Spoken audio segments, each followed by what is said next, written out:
Well, good evening, shalom. Welcome to everybody. This is the final class of our series on Jews in Search of God in Modern Times. But if you missed any of the previous classes, they are all on our Seaside YouTube channel and they're grouped. You can find the whole series there. And there was also a previous series, which was not last year, but the year before, about Jews in Search of God, the more traditional views. So if you want to go back and see any of that, that's there, and the holiday materials. And as I just shared, our Shavuot materials and guest speakers and more. So you can, I hope you can enjoy watching that whenever you want. So we kind of say, tongue-in-cheek saying that, is this the best for last? I mean, certainly the challenging topic when we talk about God in days of old or today. One of the questions that always comes up then is, well, how can I believe in God when XYZ, right? After the Holocaust, for example, after this, just, which could all be summarized as when you saw my title as when bad happens to good people, whether it's part of just the natural cause of life, natural things that happen in life, whether it's natural disasters, whether it's human evil. That's another big question. So obviously we cannot look at all these questions today, but we'll try to show you what some of the issues are and what some modern Jewish thinkers and theologians have thought of, including, I put in something from my mom and even me, but also some much more famous people. And then, of course, it's really about you. It's the meaning you find. This is obviously one of those, there's no one right answer. And then we have to consider, why is it even a problem? Why is this a problem? Why do we assume that everything is good? And I mean, that's a big problem. I'm not going to look at now, but if everything was perfect, then you'd never know what was good or bad, right? But anyway, I'm not going to get into that deep of philosophy. We're just going to see things from the usual starting point. So I'm going to open up the PowerPoint here, and here we go. Okay, let's see. All right, can everybody see? There's Jerusalem. Okay. So this is, welcome again, Jews in Search of God, our seminar, Seaside Jewish Committee for 2025. And there's a photo I took in Jerusalem. And while we're doing this, I just want to dedicate this study to people who are endangered right now in Israel and people across borders, the innocent folks that are in Iran, Gaza, and so on, and for the shelter of peace to be over everyone, including our many, many loved ones in Israel who are really living through some very scary times. And if you have somebody that you're dedicating your study to tonight, feel free to put that in the chat. So again, this is class 5, which we're calling Theodicy. And Theodicy is that question of God's role. I mean, I don't know if this is the official definition, but basically God's role in the things that are not so good. When bad stuff happens, what is God's role? And we have in our daily prayers the Yotzer Or prayer. Right after the Baruch Hu, we say, Baruch Atah Yotzer Or Uvorei Choshech. You make light, you form light, you create darkness, author of peace and creator of all. But that is not actually what it said in the book of Isaiah. In the book of Isaiah, it says, you're the author of peace and you created bad. So bad is part of God's creation. Why? But is it because people deserve it? They don't deserve it. What is the origin of all that? And let's see what we have thank you for sharing your dedication there. Okay. So let's start though with a blessing for the study of Torah. Baruch atah Adonai Eloheinu melech haolam asher kitshanu b'mitzvotav v'tzivanu la'asok b'divrei Torah. Holy One, a blessing. Your presence fills creation. You've made us holy with your mitzvot and bid us to engage with words of Torah. So I want to start by talking about let me again, just so I can see everybody's faces. When we, again, I want to, why is it a problem? If our ancestors in the Bible said good and bad comes from God, why do we have a problem? Like, why did this happen? And I mean, it's obviously a problem. It's bad stuff, but why is it a theological problem? So people from time immemorial have been trying to explain that. Do people suffer because they deserve it individually, collectively? Will their reward come in a future world? And our own ancestors had many answers to this. They did not just have one answer. So I'm going to show you some of the ones in the Torah. In the Torah, we have different stories, like the story of Noah, for example, right? Noah and the flood. Noah is the good guy. And when everybody else is bad and evil, he and his family get saved. They are spared along with the innocent, at least a couple of the innocent animals from, or, enough of the animals to replenish the earth. And it's like individual reward and punishment. But then in Deuteronomy and the whole Deuteronomistic section of the Bible, which is the ensuing books of the Bible, reward and punishment, which are all this worldly, a peaceful, beautiful existence in your homeland with plenty of fertility, and punishment is defeat and exile and all kinds of bad stuff. Those are collective rewards and punishments. So the bad things happen because the collective has turned away from God or has not kept the sabbatical year as they were commanded. That will result in exile. And if you individually happen to be a good person, it's kind of like, sorry, you are kind of swept up. It's not necessarily you in particular, right? It's the collective. And we can see this in the world today, right? If we have climate change, it doesn't matter that you personally live a very environmentally friendly lifestyle, because you're still vulnerable to the collective action. And then in Ecclesiastes, or Kohelet, which we've studied several times, I love his answer, because his answer is, you're right, it doesn't make sense, right? It's very, very modern, right? He's basically saying, I see that the race does not always go to the swift. I see that people that are do good don't always get rewarded. He says that, and his answer is kind of like, so just do your best, live a good life. And he doesn't promise you any particular meaning or explanation. And then, of course, the Bible's book that is really devoted to this question is the book of Job, in which there's a very, well, actually, I'm going to stop my share for a minute. Okay. How many people are at least familiar with the story of Job? Okay. So Job is a very righteous person, and he's doing well. He's righteous, and he's been rewarded with a large family and lots of wealth. And then Hasatan, who we've talked about before, the accuser, not a power to rival God, but an angel who tests people for God, because he's like a servant of God, says, hey, God says to Satan, well, look at my servant Job, he's so righteous. And he's like, well, that's only because you've treated him well. Why don't we test him? And if he suffers, let's see if he still loves you so much. And God lets him do that. And then all these horrible things happen. He just like loses everything. And then all his people come to visit and console him. And they say all the wrong things, because they're like, you must have done something wrong for this to happen. It's almost like the same things we discuss in modern times, right? And everything's wrong. And finally, Job is like, God, it's a very long book, but well, I know I haven't done anything wrong. So God basically appears in a whirlwind and says, look, behold the universe. Did you make it or did I? I'm God and you're not. You're never going to understand why things happen. It's bigger than you. I mean, it's really quite a profound and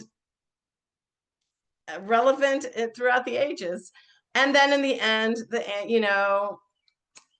God restores everything but not everything. He gives him a new set of kids. It gives him a new family. So, but as far as the story, it wraps up neatly. But the framing of the story with the Satan testing him and then him getting everything rewarded, restored at the end, many scholars think that was a later addition to kind of make it make more sense theologically, or make it nicer, sweeter, and not just to stick with the mystery. Well, anyway, those are a few ideas in the Bible. So you see, there's never just one idea of God in the Bible. There's not just one idea of theodicy. And then the rabbis also looked at things. In fact, the rabbis had an amazing story where they talk about, the Torah just has 2 mitzvot for which you are supposed to be rewarded with a long life. Does anyone know what they are? You can still say if you want. Okay, one of them is obviously the honor thy father and thy mother, that your days may be long in the land, right? Okay, that's one. But the other one is a weird one. It's like, if you come across a bird sitting on her eggs and you want those eggs, you must chase the mother bird away before you take the eggs, and then your days will be long in the land. Of course, that's very odd. Like, why is this little mitzvah get the same reward? But at any rate, the rabbis tell a story where they see a father tells his son, hey, would you get me those eggs out of the tree? And the son honors his father by doing that. But first he chases away the mother bird and takes the egg. So he's done the double mitzvah. He should live like forever, right? But no, he falls off the ladder and dies. And the rabbis, did that really happen? I think the rabbis asked that as a question because they were troubled by the same things that we are troubled by. It's not like we think we're modern and we question things, but people have always questioned. So before we continue and look at some modern responses, I wanted to ask you, are there things that you learned about growing up or that you heard in Jewish tradition about why people suffer, why did this happen, that you have really had trouble with or rejected? Anybody can just unmute and say, yeah. Hirschler, yes, David. Yeah, okay. Unmute. Yeah, there you go. Okay, so this is kind of my own personal take on this. It seems to me that people use that argument as a justification for there not being God. Right, because if God was so, if there was a God, really then why did this existed, happen? God would not let this happen to good Therefore, people. there's no God. See, and that's kind of the way I've encountered this growing up and even in my adulthood, with people. Certainly it has been part of my own association with the question. But they say that God allows people to make the choices, and it's people who make the bad choices. Okay. Right. So free will. So actually, let me show you one slide before we'll come back to this question for a moment. But I do want to show you one thing because, of course, well, we're going to come back to this. Oh, oop. Wait. I'm sorry. I've lost something. Oh, okay. Can you see this, Harold Schulweis? Are you seeing Harold Schulweis? Yes. Yeah. So I put this up first. We encountered Harold Schulweis in previous class, but because this is something about the Holocaust. Because when we start talking about why bad things happen, and anyone says the Holocaust, what can you say? It's like that is the big, question for the Jewish people. I mean, bad stuff's happened throughout history, but if we're God's chosen people and God loves us and we have a covenant, why would God let that happen? So we cannot possibly answer that this evening, but I want to give you just at least a placeholder answer, which is it's humanity that we should be asking about and not God. But that's sort of, I know this is an incorrect use of begs the question, but philosophical, but it does beg the question that man is in God's image, and that's right. But anyway, how about, in fact, Evie, why don't you just read this from Schulweis? Okay. When people ask, where was God during the Holocaust? They may be asking the wrong question. The question should be, where was man? God was not in the machinery of evil, but in the courage of those who hid the hunted, in the risk of the righteous Gentiles, in the moral conscience of the few. Theology cannot excuse inaction. We must look for God in human responsibility, not supernatural intervention. Our faith is validated not by creeds, but by deeds. Okay. So, yeah. I mean, that's a question people are asking now, not just in the Holocaust, but when people see the chaos of, a lot of in the public sphere and many things that are happening, it's like, why are we going backwards? Why is this happening? Why do people do these things? And free will is one answer that you can give. God clearly does give free will in the Torah. I'm not sure that's an adequate answer to everything, but it's certainly like we could just put a pin in it for now. Anybody, would anyone else like to share some ideas that you encountered growing up or as an adult that you've had trouble with? Okay, Carol. I want to go back to the egg and the bird Yes. and Okay. taking the egg. That Yes. reminds me of don't cook a kid in its mother's milk. It's a Yes. matter of kindness. I mean, not that it's not, it's still not kind to take the egg, but to have the mother go away and not have to Yeah. deal with that kind of angst and horror just seems to me a very good portion of what Jewish humanity is all Yeah. about. That's it. Right. Right. Yeah. So that's one explanation that's given for that mitzvah and why is it weighted, but it's still considered like a light or weighty mitzvah, and yet it has to do somehow also with parents, I guess you could say. Okay, so Eric and then Larry.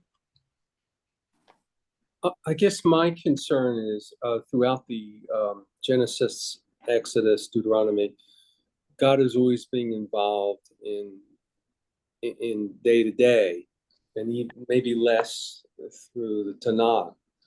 Well, Mhm. here we are, and we're told that God's not going to be involved in day to day. Yet, it's in the Torah that God has been involved very directly Mhm. in Moses leaving and all Mhm. stories. So I guess that's Right. for me the confusing part in all this.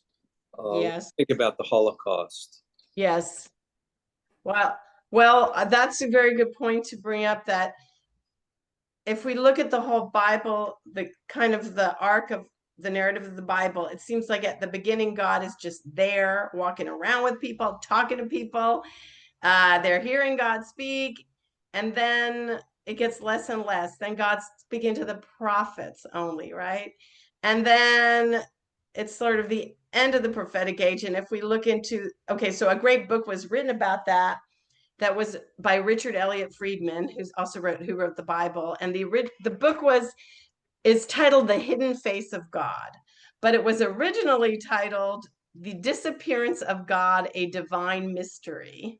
I guess that seemed too controversial a title, but he addresses this issue as a biblical scholar, because you might say, well, over time, people didn't feel maybe as close to God seemed more distant, but he points out as a scholar that some of the later parts were maybe written earlier than some of the earlier parts, and he gives his thoughts about it. But certainly in Jewish tradition, we do see God giving us more and more free will. Like, I mean, first of all, even in the story of Adam and Eve, right? They, choose to eat the fruit and they have shown free will, but it does seem kind of like a setup, right? And then in the Talmud, we have the famous story of Aknai's oven, right? Where people are arguing and God sends miracles and even sends a divine voice, and the majority still rules. And then God is delighted. They say when, Elijah tells one of them later on and informs, what was God doing at that time? God was laughing and saying, my children have defeated me. My children have defeated me. like someone who plays chess with their kids, and the first time the kid beats you at chess or beats you at hoops, right? You feel satisfaction. So it's like there is this Jewish narrative that God is giving us more and more free will, and letting us suffer the consequences of our own decisions. But anyway, that's, I'm not saying I have the answer. I'm just pointing that out. Okay, Larry Larry and then Leslie. Okay. What I remember from my very earliest Jewish education, I took away picture as God as a constant calculator, Mhm. not just involved in your life, but um, constantly keeping a tab and adding that tab up in the language of, say, Unatana Tokef. Right. This Yeah. year, who gets it from the fire and who gets it from the water? And gradually I found that less and less. I mean, still think Unatana Tokef is extremely powerful, but it doesn't have the same immediacy that it used to. Right. Well, I'm glad you brought up that prayer because I didn't really even put it in this since this is all about modern Jewish things, but that is definitely a prayer that can be seen in this traditional way, and it can be very disturbing. Like after my father was killed in an accident at age 46, and after that, I had trouble listening to that prayer, and I talked to my Orthodox rabbi about it and said, I just can't think that God was sitting there thinking, oh, this doctor down in Texas deserves to die this year, right? And he said, no, we should not take it literally. This is poetry. We should not take it literally. And if you look at it a little more, and I also had a friend whose husband was killed in it when he was out in training in the Israeli army. And she would leave the room every time that prayer came up for a long time. So if we look at the prayer, I think if we look at it, to me, I read it differently now. You can always read prayers differently. I read it not as like a reward and punishment, but it's just the unknowns of life. We really don't know what the new year will bring. Look at all the things that happen in the world. And Teshuvah, Tefillah, and Tzedakah, repentance, prayer, and charity it doesn't say they will erase the decree. It says, Mavirin et roah hagzerah. They will ameliorate the severity of the decree. So life is uncertain. We're mere mortal creatures who are fragile, and by doing these deeds we can maybe make it a little less painful, and we can be there for one another. And then the prayer goes on to say God is eternal, and it's so I see it differently today than I did then. But if we just read it on the surface, it could be disturbing. Okay, one more comment on this subject from Leslie Newman. Yeah, Leslie. So I don't know that I'm remembering it correctly, but I had something happen to me when I was, I guess, in my early 30s. And somebody bought me that book by Rabbi Kushner, When Bad Things Happen to Good People. And I'm not 100% sure that I'm remembering the essence of it, but I think it spoke to, and I apologize, somebody's cutting the lawn outside. We can't hear it. Oh, good. I remember it being that, instead of thinking of God as this omnipotent everything, right, it was God can control everything, and some things just happen. I don't know if I'm remembering it right. I don't know if yes, sorry, go ahead. I don't know if you're going to bring it up later. Yes, we are. That's coming right up. That's going to be one of the first things we share. So I'm going to be sharing his ideas. Rabbi I don't know that it made me feel better about God or what happened to me, but I remember reading the book. Well, that's good. We'll look at it again, and I'll share you some personal memories about him too, because I did get to meet him and talk to him in person. Okay, so let's go back now. Okay, so one of the issues, I guess, of why it's a problem, why is the Theodicy problem, is the way we think of God. Now, and the way we think of God, as we learned, if you've been sticking with this course since the previous time, is not consistent throughout Jewish history. We didn't always see God as this omnipotent, omniscient, all-present, right? We see God in many different ways, but Reb Zalman would call them the omnis. And we used to have our rabbinic gathering every year in Colorado at an Omni hotel. But it's not related to the hotel. By the Middle Ages, Judaism had joined other monotheistic religions with this idea of God as the omnipotent, all-powerful, omniscient, all-knowing, omnipresent everywhere. And so if you're monotheistic and there's one God, and the Torah tells you God is good and loving and all of that, then why does all that bad stuff happen? Because then now you have a theological problem, not just like this really sucks problem. And again, there could be different types of things. So we can Okay, actually, I'm going to stop sharing first before we go into this, because I want you to think for yourself about this.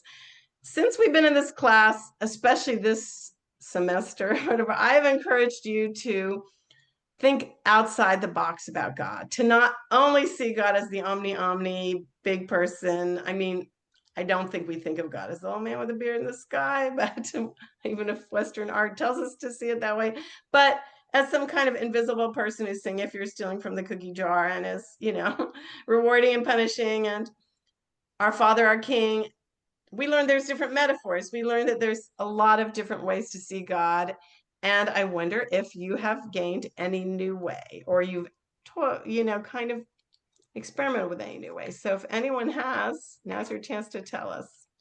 And after that, I'll share some different ones that we've seen.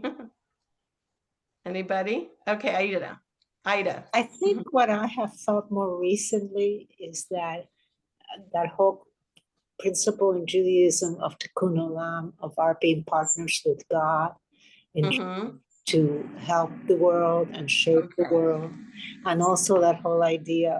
I'm not a Kabbalist and I'm not that knowledgeable, but the whole idea is that the vessels were broken, and by Yeah. doing good things, we're trying to bring them back together. So we're actually going to see that in a minute and relate that to Harold Kushner. And yeah, this idea of, okay, so not this omnipotent puppeteer who's directing everything, but that it's the power, the force, the whatever, but we're partners, we're working with God. Like the story, your hands are the hands of God, about the a carol. You can. I may sound kind of out there because I am. I've kind of been in the Hamakom God, Hmm. that God is here within me in this Mhm. place. Yes. And therefore, when I look at people, I see God too. And I believe for me that wherever we need help, we can find it within what we've been given within ourselves. That the key is to take the time to look within and do it. And if same thing with tikkun olam, we know what the right thing to do is, and we feel it when we don't do the right thing. And so for me, the idea is the God within that is the most important, because that's where we can get answers. That's where we can get feelings of belonging, feelings of being part of. And I think that now I'm just speaking for me. So when I I'm think going of to show God, you this. 1 second, I'll be right. wow, that was quick. I No, borrowed go. something. I want to show you this book because this is kind of what you're saying. Yeah, go ahead. So after all of those words, I'm just saying that to me, God is everywhere, God is everything, but the most important part of God is Hamakom, in this place. Well, I when you said that, I thought about this book, which again I've recommended, God is Here, Reimagining the Divine by Rabbi Toba Spitzer, who's a Reconstructionist rabbi. Short book, but it has a lot of these new old metaphors for God. Instead of God as the kind of, our Father, our King, God as place is one of the things. And how awesome is this place? And she has they're all mostly nature. A lot of them are nature metaphors, but also like listening, the rock, the cloud, the holy fire, and also the endless becoming. So it's a really great book. I really like it. All right. I get it. Yeah. So I'm going to show you some other different metaphors for God. And I'm saying again, advisedly, because as we saw in the Neil Gilman, who I also recommended his book, Professor Neil Gilman, said we can never really say anything absolutely certainly about God. We can just talk about metaphors, which is to say God is like this, or we're sensing God like that, right? But here are some metaphors that you may have expanded into thinking about. Maybe, okay, again, we have this traditional idea of a personal feeling involved deity who cares about our deeds, biblical, rabbinic, a supernatural invisible being with all the omnis, medieval, and some of those are stumbling blocks to us today. Then we got to modern thinkers like Heschel, an awe that pervades life and inspires us to righteousness, like, or God, the beginning of faith is in like the awe and wonder. We also have the ever becoming force of life, right? I will be what I will be, as it says right in the Torah. And as Reb Zalman would say, we garb that in our own masks, because we can't really ever see God's face, but we have to put sort of our own mask of God is like this, like our shepherd, our parent, or whatever, so that we can talk to God. Okay, rabbinic, that parental figure, but the one who wants us to grow up and take responsibility. Kabbalah, an endless no-thingness that manifests in our world in multiple ways. The power that makes for salvation. Now we say God that is not a being, but a force. That was Kaplan. The verb of God, the predicate theology expressed in deeds. The thou, remember the I, thou, Buber, etc. Sacred relationships. If you want to read up or watch about things about process theology, like Bradley, Shevit Arts, and more Tobit Spitzer, the changing and developing process of reality and choice. Okay, now I'll get into some that I really like, of course. I like these Kabbalistic ideas of the Shekhinah in nature, in our relationships, and the consciousness of the universe manifesting in its countless ways. So those are some. I thought, oh my gosh, this is a lot. But I think, again, we really need to go outside the God box. Right? And here, by the way, is a tree. This is a picture that I just took of reality of a tree in the fall in New York with all the reflections and so on. Okay, Larry, what would you like to say? I would just add one more, only Okay. that does have a Jewish connection, Okay, well, insofar as the 20th century philosopher Ludwig Wittgenstein was of Jewish descent. His father was the richest man in Austria. And Wittgenstein ultimately, it is certainly in his early work, argued we cannot speak of God, not in the Maimonidean sense that it is beyond us, but in the sense that our language is inadequate to reach any meaningful, shareable understanding. And then his famous line of that which we, of that with which we can, of which we cannot speak, we should remain silent. Okay.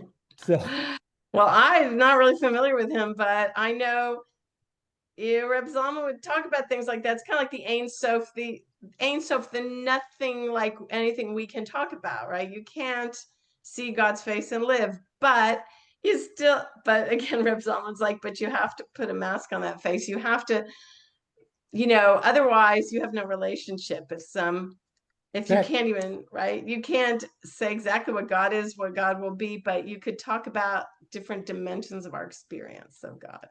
But that's good. Thank you for adding that. Okay. So now I'd like to use my mom as an example. My wonderful mom, Betty Hilton. She was, of course, the greatest mom ever. And she was also she became, in her last career, a hospital chaplain. And she also had started some Jewish women's spirituality groups. And I think she might have been a rabbi in a different, just born a little later. I don't know. But my mom, of course, she suffered more than one tragedy. She suffered I could tell. I won't go into all the things she went through, but one of the ones I've shared with you is that her husband, of course, my dad, died when they were both 46 years old.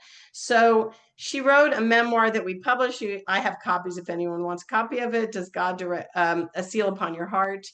And then we published in that a sermon she gave years later after her life had, gone a lot better in 2007. But I put a little selection if someone would like to read that. And that's a picture of me and my mom in 2000.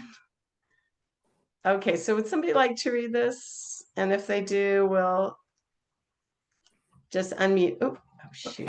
I will. Okay, I kind of froze there. Okay, go ahead. Let me open it up again. Yeah. Okay, George? Yes. Can you see it? Okay. Yeah. It doesn't stay open for me, but I'll get closer to the screen. Okay. Okay, really close. Maybe I can't see it well enough. Hang on one sec. Let me just keep it open. I'm not going to be able to do it. And All right. All right. Could somebody else read it? I'm happy to do it. Leslie? I believe that all of us have a purpose and a destiny, although we may not always know what it is. And beyond our personal destiny, we have a destiny as Jews. As a Jew, I am part of a great stream of history.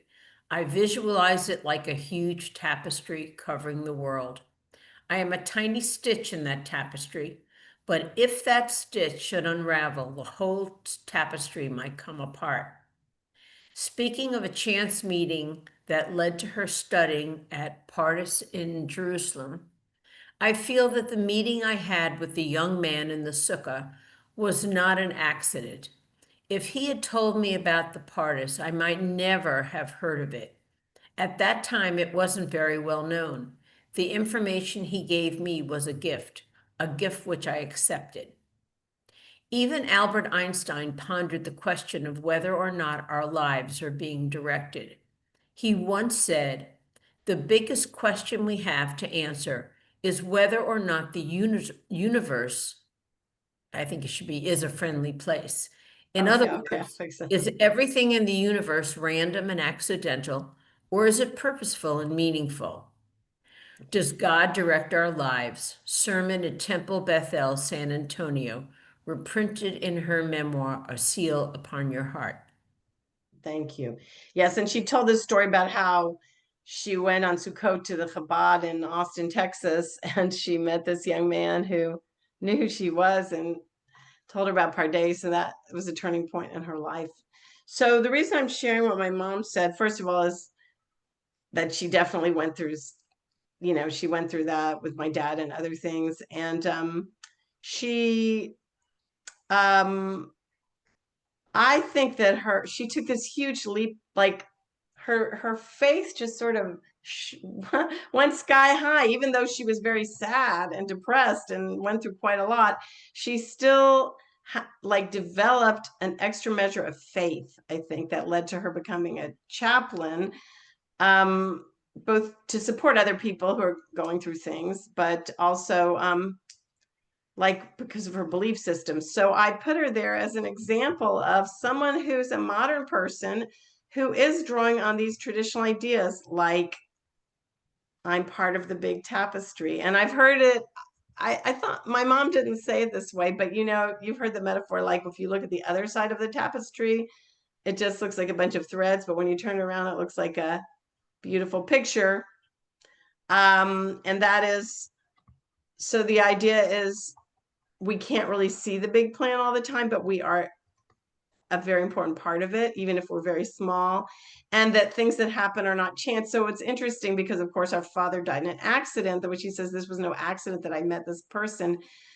And I don't know if you can read her book and find out her ideas, but basically someone who had a fairly traditional, even as a Reform modern Jew, had this kind of traditional viewpoint that gave her a lot of comfort. And I think even for those who don't have traditional beliefs, sometimes, some of those things are comforting. Like things happen that we can't quite explain, right? And we could feel part of something bigger than us. I mean, I wouldn't it might not be intellectually satisfying to everybody, but I think it could be comforting to people. I think definitely among Orthodox Jews, I see this a lot more, but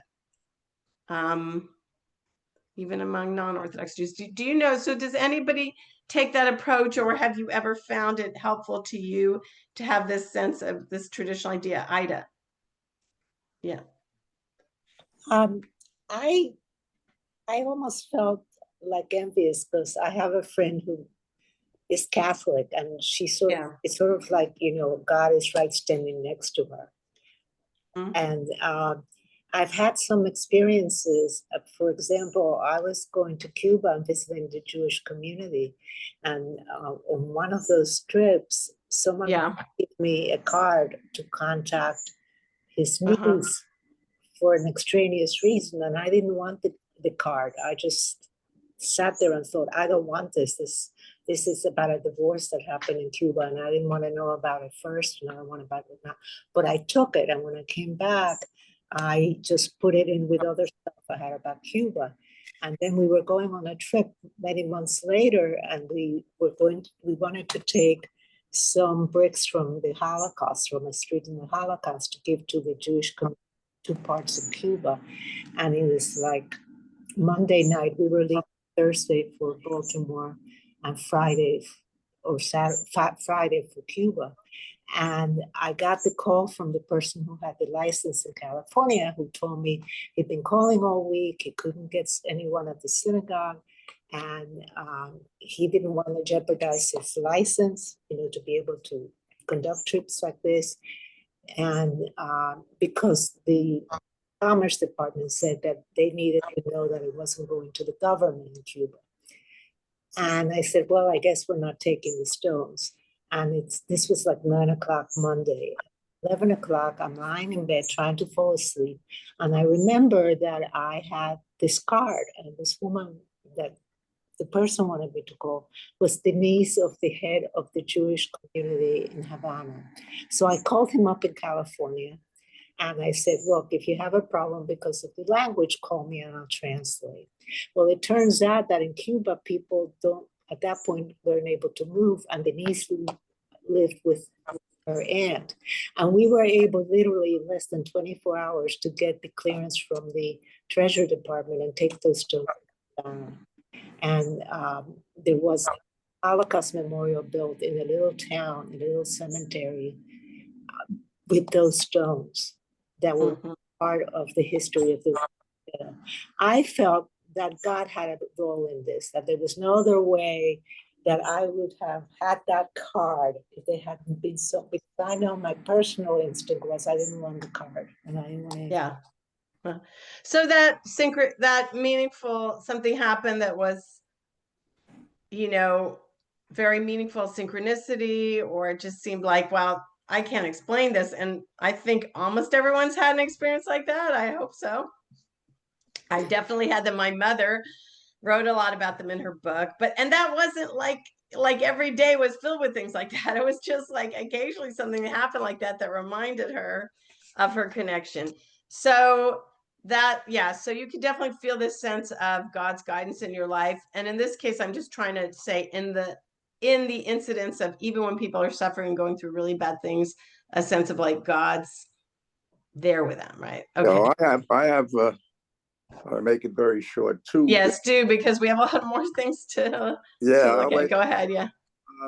Well, let me tell you the other one. I mean, I like what your mother said, and I think being Jewish plugs you into the world, tells you where you are, gives you a place, gives you a community, gives you a purpose.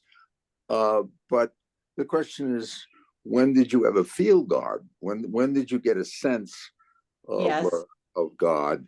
And I had one experience that really was quite remarkable. I was on a march from Selma to Montgomery, which I'm sure you know all about that.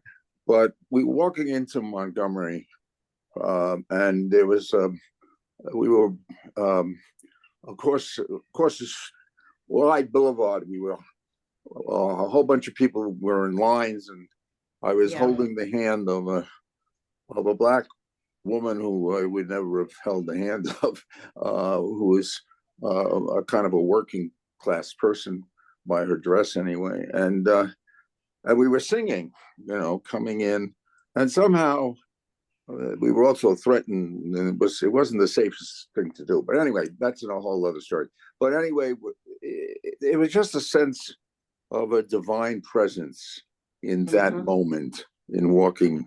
Okay. Thank you. It was really a very profound.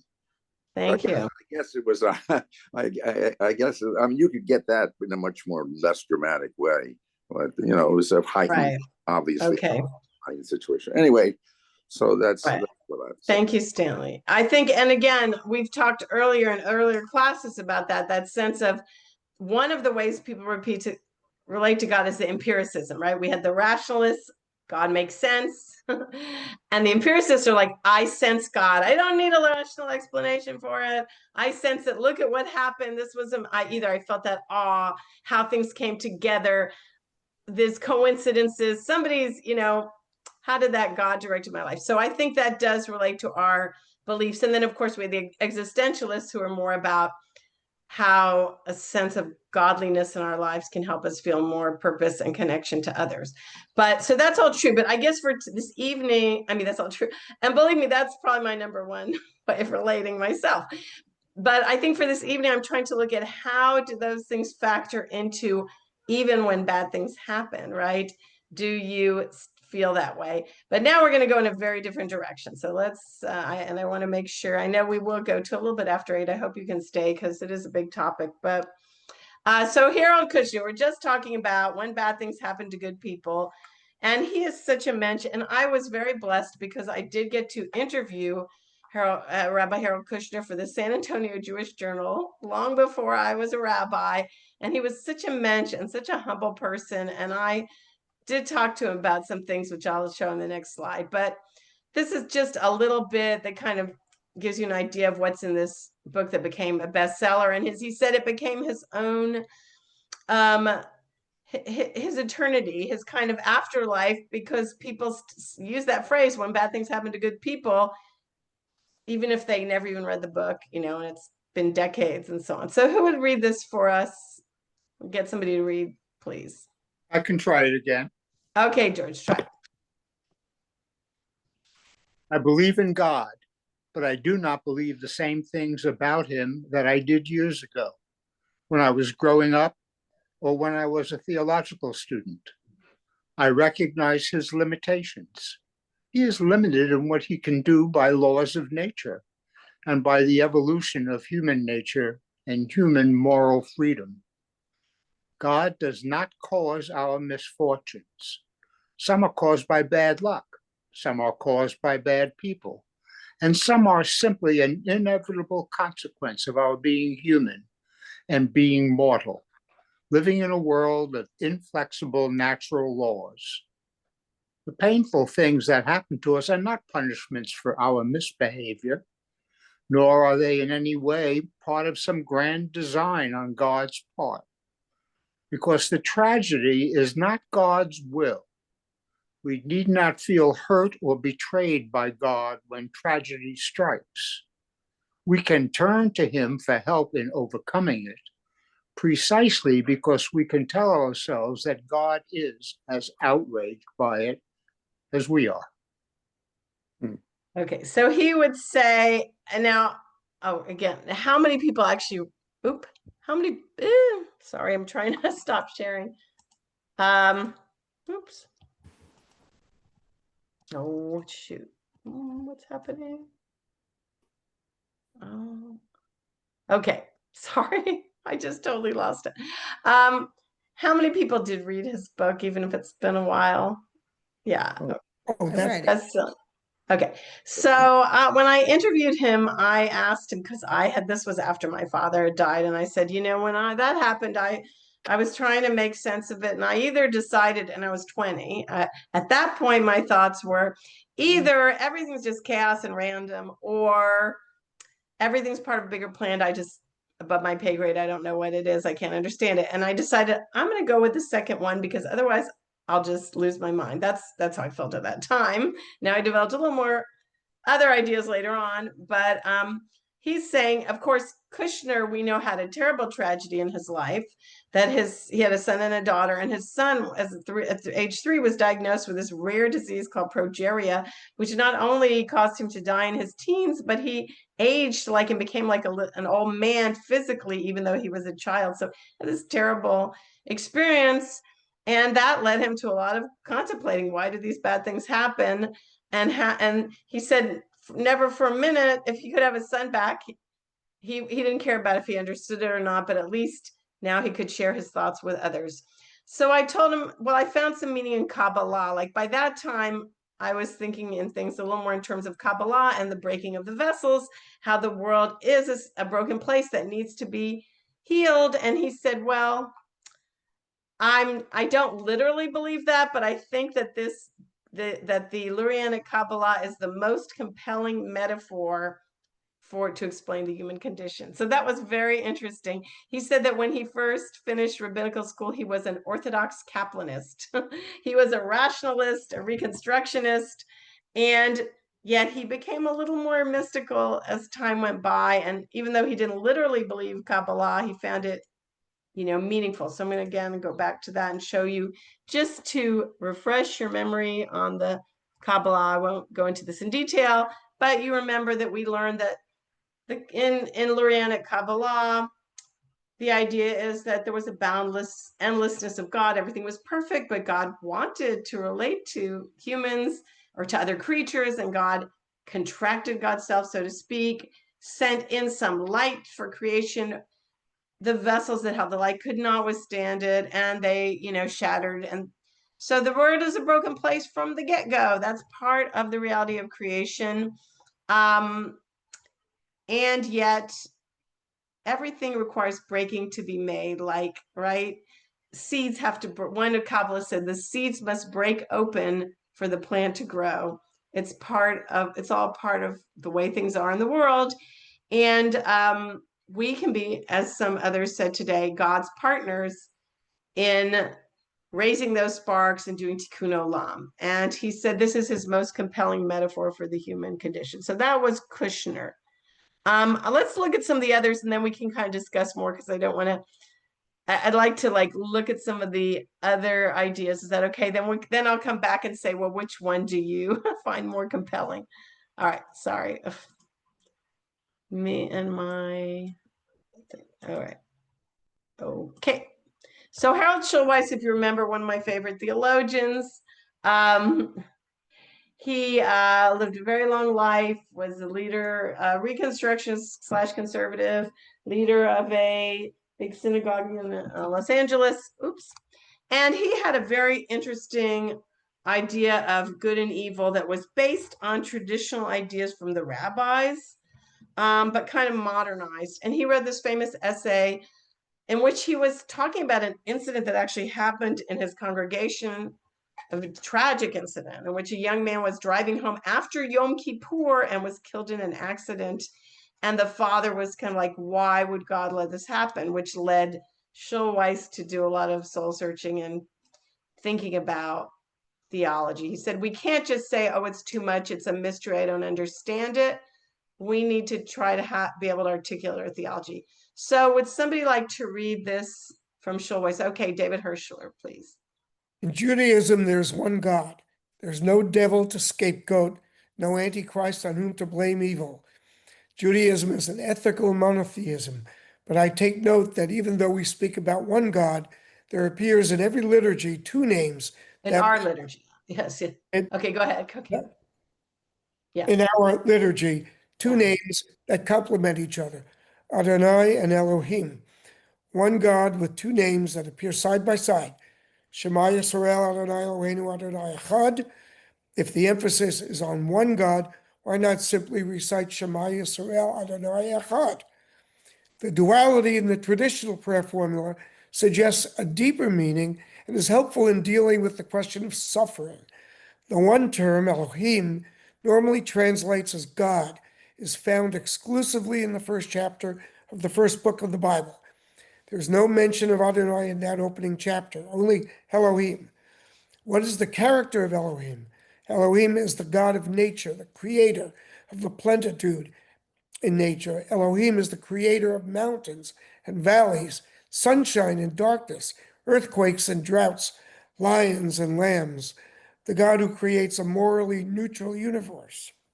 Okay, that's the first face of God. Now, I'm actually wrote about this, and I'll share a link so you can, if you want to read more about this, because you have to think about it for a while. But well, after we read these, I'll share a link to Schulweis's famous essay, and then to, if I may be so bold, there's an essay that I wrote on Substack, although I realized as I reread it how much of it was just kind of paraphrasing Schulweis. But look at this picture. This is a picture I took, one of my favorites, Beauty Amidst the Thorns. This beauty of this goldfinch, and it's resting on these sharp thorns, which to it, also provide food, right? So that's kind of this dual nature of life. So again, I'll just summarize this a little bit. That this is in my own words, but Hasidic teachers, equate Elohim with nature, because they say, like the Gematria even is of Elohim is teva, hateva, nature. And we see nature is beautiful, the garment of of God, the Shekhinah, the divine presence. So why is that judgment? So the rabbi said that Elohim is the aspect of judgment. They said in the Talmud. Well, nature is beautiful and uplifting. Nature, we feel close to the divine, but nature is morally neutral. Just as he said, it's awesome and destructive, and gravity and chemical reactions do not care about if you're a good person or a bad person. But as the Talmud points out, and he also cites this, Olam kedarko noheg, the world follows natural law. Now, I'm adding that when we talk about natural disasters, we often help create them because human beings are interfering with nature a lot. We're living in natural areas, etc. But what about the other face of God, Adonai? Your Yud He Vav He is the actual name. Adonai is the substitute name. That's the transcendent aspect of the divine, the overflowing of the love, courage, and caring and goodness that transcends, in which we are God's partners. It's usually provided by human beings, right? Who are often faith motivated. Like a friend of mine in Houston, her house was flooded during during one of the big hurricanes there. That was the so-called act of God. That was like Elohim, you could say, the impersonal nature. But then all these people came. She said all these different groups came, one religious group, Christian, Jewish, Orthodox, Reform, they all came to help rebuild. And that was like Adonai. And this is what Schulweis says. This is what, you could say Kushner says something like this. I could say Sharon Brous also. She doesn't really go into the theology so much, but like when we come in and we're there for one another and we say amen to one another and we support one another, then that's this healing transcendent aspect of God. Okay, so you had two different ideas here. One was Kushner's idea that maybe we just let go of the omni thing. God isn't all powerful. And again, this could be like process theology if you want to look that up. We didn't really get into that. God is like growing with us. God is developing, and we are, unfolding in the universe. And so all these things are not that happen. Don't blame God, but God is there giving us comfort and helping us to help one another and so on. And then the Schulweis idea, again, based on a lot of stuff that's already in the Talmud and Kabbalah, is that, we say Adonai Eloheinu. That's sort of two experiences of God, because those are two names. We learned this way back in 2023, that we use for God in the Torah. Elohim and Adonai, or Yud He Vav He, is the actual, the mystery, right? The life force. So God is both these awesome powers of nature, which are morally neutral. They're inspiring, they're beautiful, and they are not necessarily gentle. And sometimes they are, and sometimes they're not. And God is also the transcendent, which is when we also we can find that spiritually within ourselves, but we can also find it when we all support and help one another. I hope that was a little clear. And as far as the Elohim, again, the example I gave is once I was sitting in Texas, I was sitting down in the grass and thinking, I was at this botanical garden going, oh, nature is so beautiful. This is so perfect. And then I was like, I was sitting on fire ants, like, right? I was, okay. So nature is beautiful, but it's not nice to fool Mother Nature. We have to respect that nature is nature. And we have, I do nature photography, right? So I love birds, and we all love to see pictures of like raptors and eagles and hawks, but they're fearsome birds that do not hesitate to kill other creatures, right? And that's also part of the world. All right, so thoughts. Did you see the difference between Kushner's idea and Schulweis's idea? That is God is not all powerful, but God loves us and helps us. And the other one of, these powers of nature that we call Elohim, those are impersonal, but Adonai is when we partner with God to transcend and to bring comfort and healing. First of all, do you see the difference? And anyway, does either one of these do you find them acceptable or meaningful or helpful to you in any way? I got some nods, I've got some. And I'm going to put in the chat some links so that you can, hold on. You can read more, because if for the first time to just hear those ideas, especially the Schulweis idea, with the two faces of God, it's a lot. I'll say that. Kushner is a lot more simple. So I put the link to his article, to Schulweis's article, and then to a post that I wrote, kind of a nature-based post about the different aspects. I mean, I find that it helpful to me, but I think the Kabbalistic idea that there's different experiences of God, right? The Shekinah, the loving nature, and there's the awesomeness and the, transcendence and so on. Anyway, I'll be quiet for a minute and ask you some responses to what we just learned. And then we have just like one other topic, which is how we find meaning. Okay. So I found the Schulweis perspective, as you described it, to pull together for me my own experiences, a personal experience with God, and my intellectual experience of God. Yeah. And many of the things that you pointed out in the other thinkers and the other texts, pulling it together. So I just intend to immerse myself in Schulweis's work. Yeah, definitely. Well, there's a whole website about him. You could just Google him and you'll see there's the Harold Schulweis website, and his congregation has some. The Reconstructionists have things about him. He wrote quite a bit. And I did also get to meet him in person. And he's the one that I told you I heard him speak when I was a teenager. I kept the notes from his talk for decades. And then I got to hear him many years later. So he's definitely been a big influence. And Evie says that while there's a difference between understanding the arguments and finding them meaningful. That was me, right. not Evie. That was you. Oh, okay. Right. Well, you can understand it, but do you find it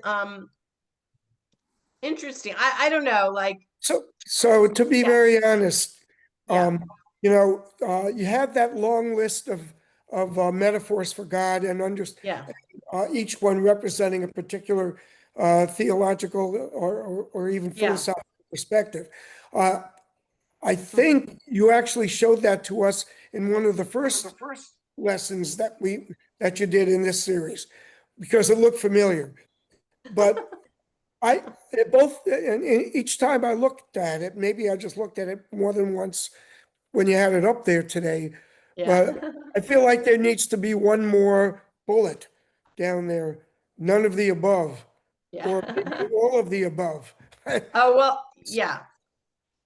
Well, I did show, that was a new one, but I have shown other slides that were different theologies, different ways of seeing God. And then I show one week after week. I thought I'm not going to show it again, but it was the rational, empirical, existential. But I did put a little box that says, and there's agnostics and atheists. There's you can be Jewish without believing. And apparently a lot of Jews, I think, just kind of willing to not know, so either maybe I kind of believe in a force, but I believe more in peoplehood, and I believe more in right. I think you're right about that. But I think that people who are here, I know that I'm here because I'm interested in understanding the arguments.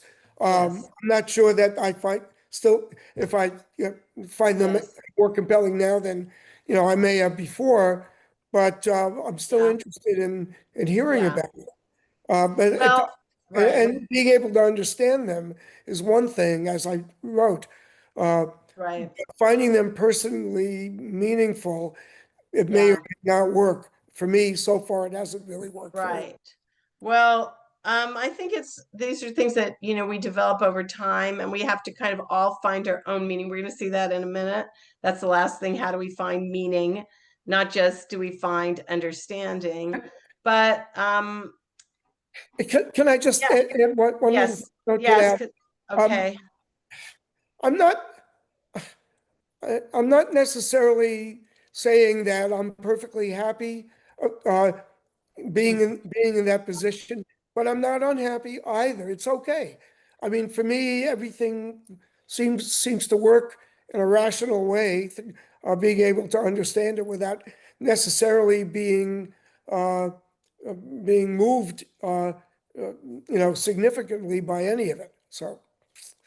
Well, so the question is and I know Larry's waiting to say something, but I know you're a big synagogue goer. You come to the synagogue a lot and you participate. So, but then you'd say like, I don't think faith has much it's to do more with being of a Jew. cultural peoplehood. Yeah, my personal And I think a lot experience, of Jews are like you. That's true. And let me look. It's not like people flock to our class here. I'm glad you're all here. I'm thinking next time we'll do something not about God. We're gonna I have find another idea. I find the most spirituality, for instance, in some of the davening, in some of the music. I mean, everybody finds spirituality in different ways. So, okay, thank you. and that's kind of the Now, way I see it. thank you. I appreciate it. You're telling it like it is. And Larry. One of the things I found interesting here, those are two new interpretations of Elohim that stand in a long line of interpretations of what has been a problematic concept, both grammatically and theologically. Yeah. Yeah. And so I find those interesting because they're new to me, in addition to several other interpretations of what, both historically and theologically, about what the word Elohim represents. Yeah. Well, for me, I find it helpful because I embrace both aspects. Let's put it like this. My mother's idea that there's this loving God, there's a bigger picture, there's some mystery, I know that. I don't just think it, I know it. And I'm also like, I believe we're in a physical world where a lot of stuff happens, and also historically human nature does all these things, and it's not all, if it is all being directed, it's way, way above what I can understand. But I guess these are my way to try to embrace that dual thing. Now okay, so I'd like to do one more thing before we go. I hope if you're able to stay, and that, because it is our last class, and that is finding meaning, because really it's not just about an intellectual understanding or a theology everyone decides for themselves in Judaism, right? It's not, you kind of create your own theology within certain parameters, I guess, but we have to create our own meaning from our suffering. And that was what, well, first of all, of course, one of the most famous ones is Viktor Frankl, who we know was a psychologist, psychoanalyst, and he was imprisoned in concentration camps, and he survived the Holocaust and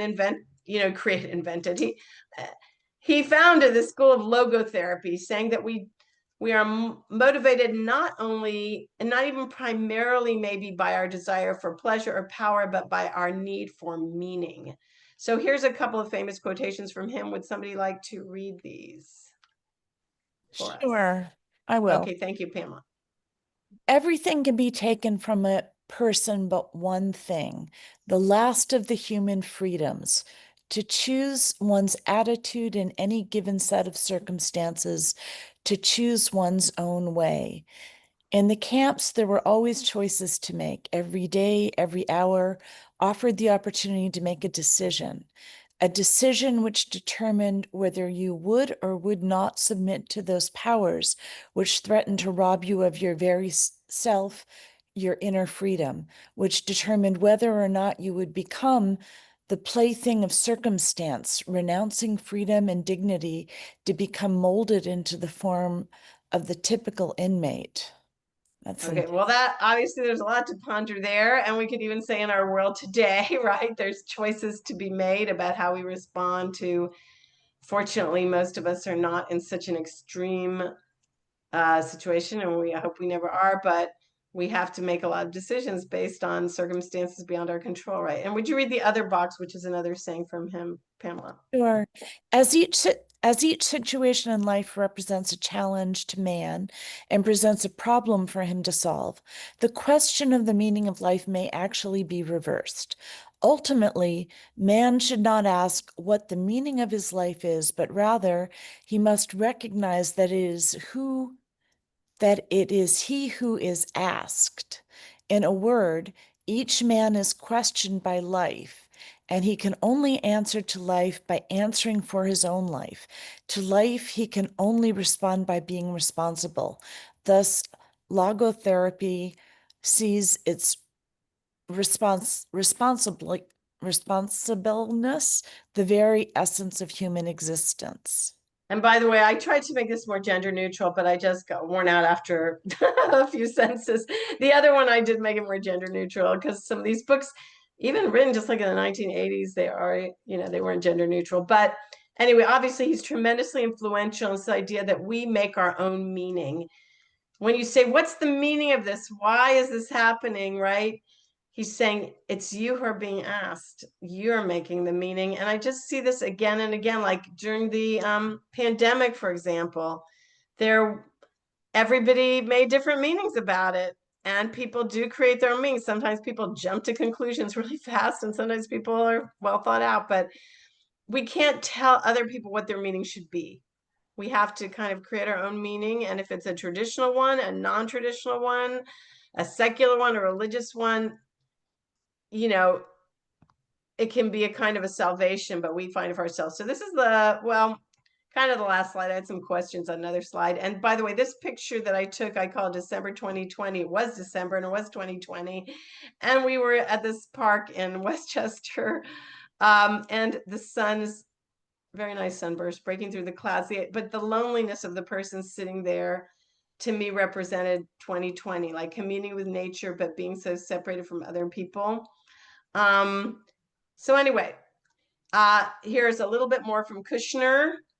And one of the things that Kushner says is, studies showed that if somebody was injured fighting for something they believed in, they recovered more quickly than someone who was just injured in some random sports accident or something, because they found meaning. So he goes into this whole thing about meaning. So could somebody else read this as one other thing about finding meaning in our suffering?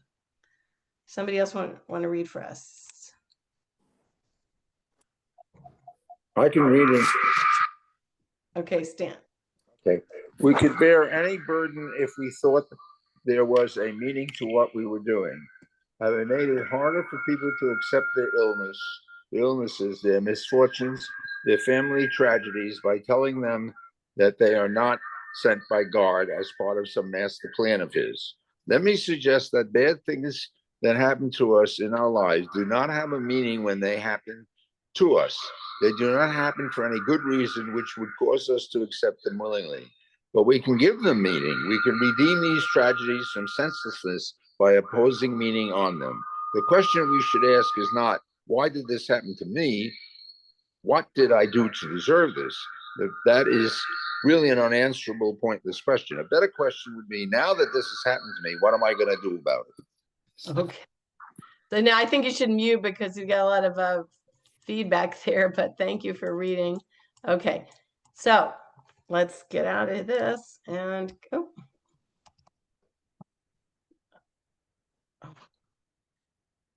Okay. I'm trying to escape this. Oh, gracious. Okay. Guys, sorry, I can't escape my slideshow. All right.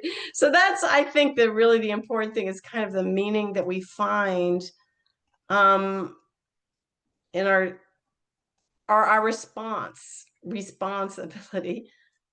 The meaning may not be present right away. Like I feel that maybe with my mom, she felt the worst thing had happened to her of losing her beloved husband, but that made her kind of fearless and kind of not worrying what other people thought, and made her become a very compassionate person who ended up becoming a chaplain because she could relate to other people.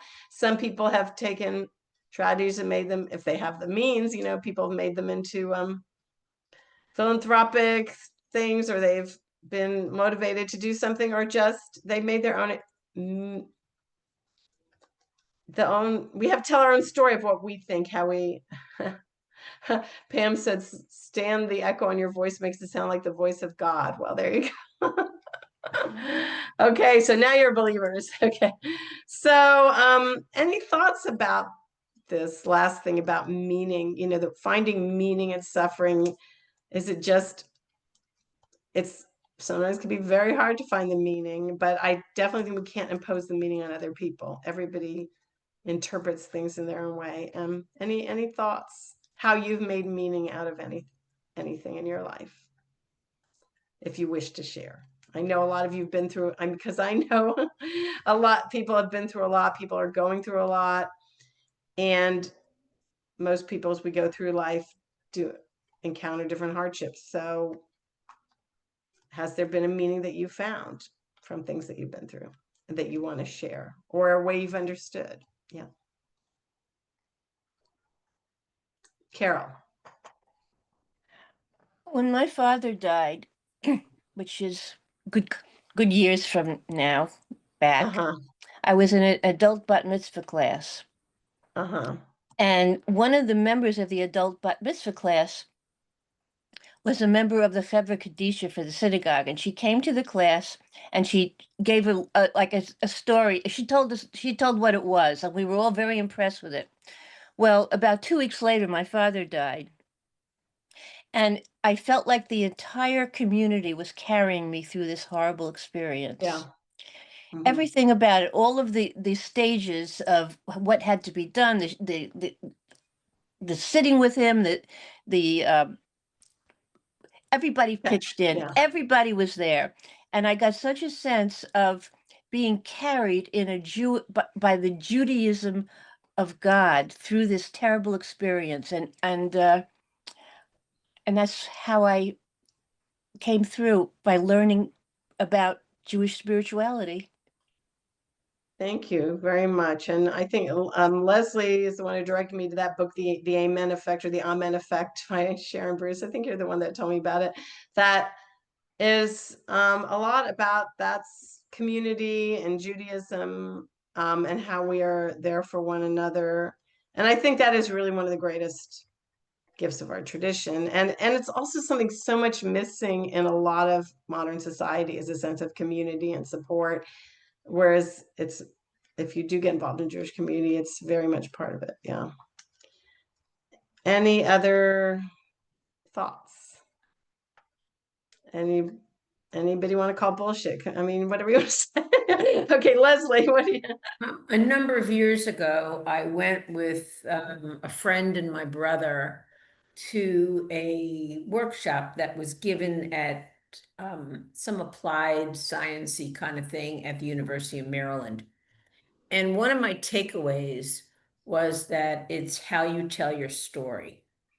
And I think it kind of combines a lot of what we talked about tonight, which is that if you look at things that happen to you and you see them almost as a fork in the road, that gives you a way to think about something differently, or you make choices, or and I saw that interconnection between Rabbi Kushner and Viktor Frankl, because to me it was about meaning, and that was helpful to me.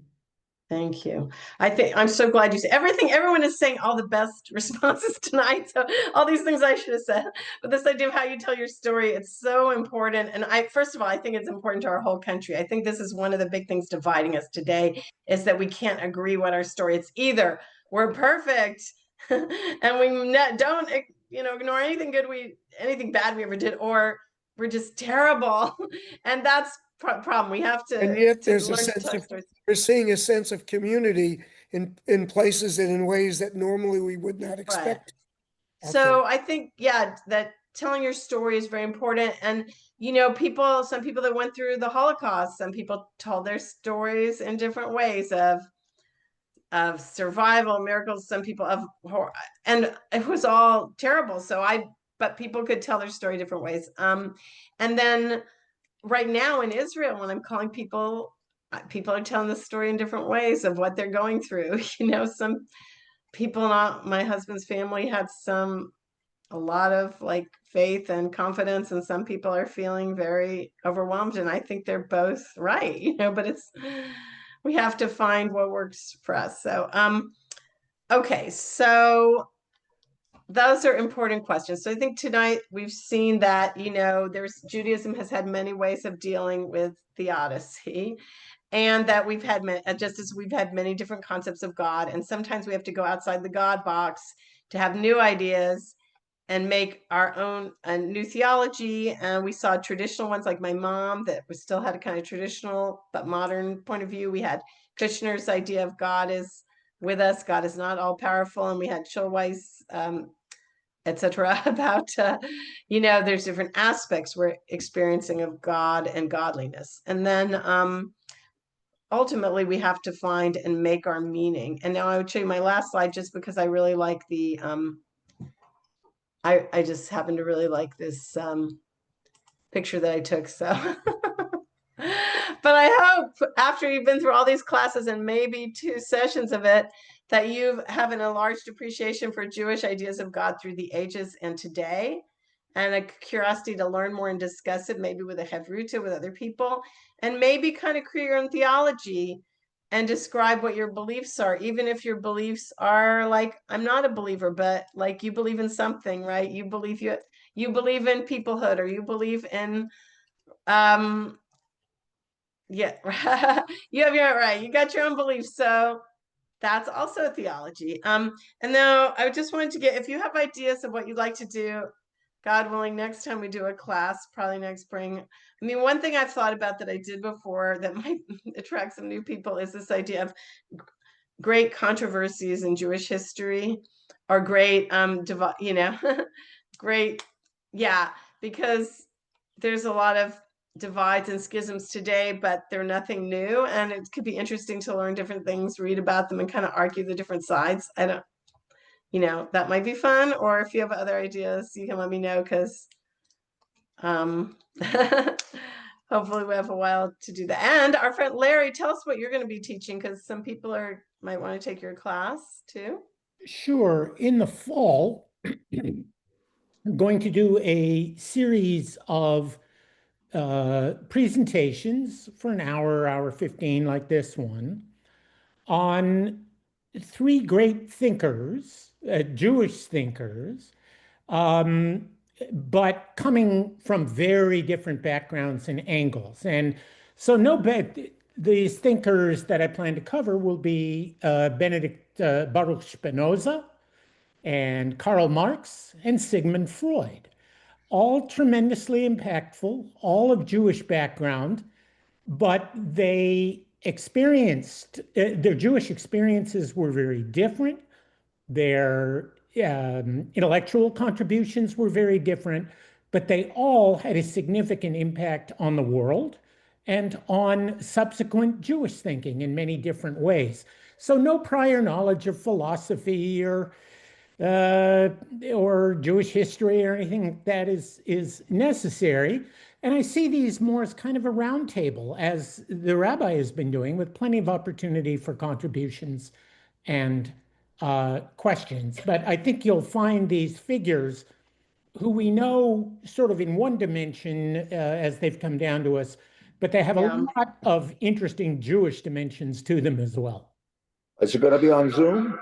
The plan by the way, now, I'm going to stop the recording, but we'll make a couple more announcements. Yeah, let me stop this. Yeah. Okay.